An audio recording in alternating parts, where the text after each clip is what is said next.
Well, today we're reading Titus chapter 1, and JD and I are going to go through some of our highlights as you get ready to read this for yourself. JD, for me, the first highlight I have is in verse 1, where it says who this letter is from. It's from Paul, and he's writing to this guy named Titus. Yeah, I don't think Titus is mentioned before this, is he? Right. Now he is, I think maybe in the book of Acts, you'll see him in the historical section in Acts a little bit where, he's a companion of Paul's. But right now Paul is writing to this, and Titus is like a pastor in training. Think of him like that. In fact, Paul is sending him, remember this as you read this, everybody, Paul is sending Titus to Crete, which was an island off of Greece, in order to sort of give leadership to the church there. So it's important to remember that as you read through this short letter to Titus. And this letter, to me, is the most obvious letter why it's in the Bible. It's not written in a parable. It's not written in a confusing form at all. This is kind of a straightforward letter on how we should live as Christians. Yeah, in fact, if you take a look at our circle, we say that this is how we define a follower of Jesus. It's someone who starts by trusting Jesus.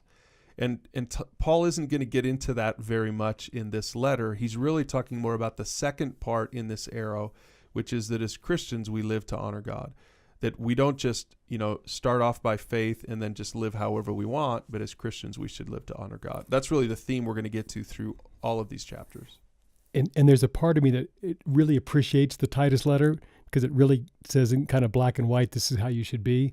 But it also sounds very logistically a high perfection, there's a high standard in there, and sometimes I'm intimidated when I go through it. Yeah, and we're going to talk through that over these next couple of days as we cover this short book together.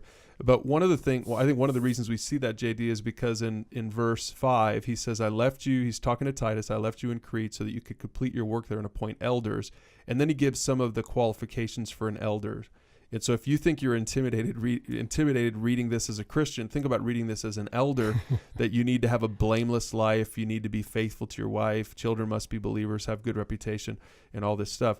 So for us in our church, when we're looking for elders, this is one of the passages we look at to make sure that the person that we're electing as an elder or a leader in the church is qualified to do that.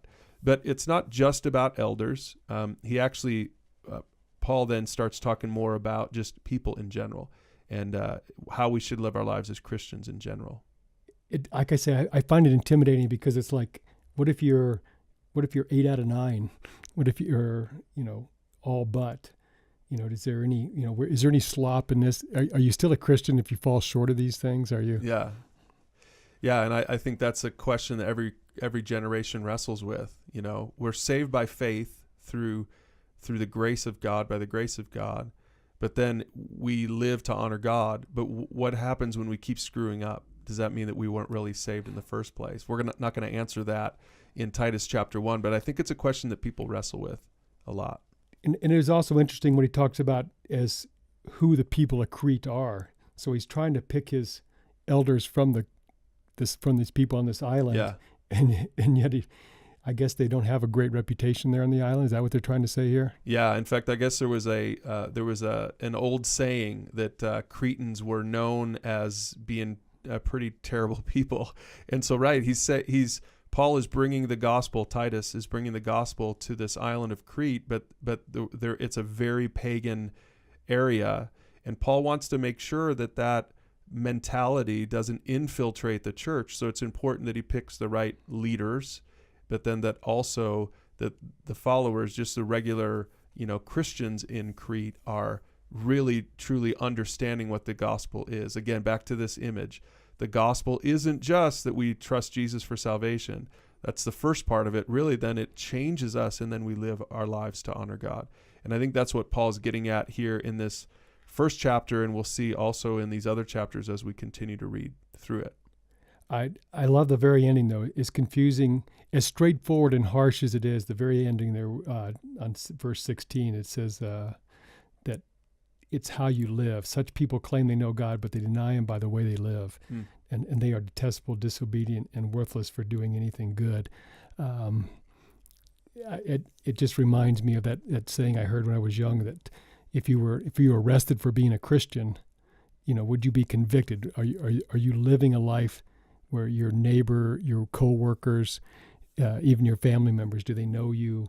Do they think of you as a Christian? And so that, I like the way it sums up that first verse or first chapter.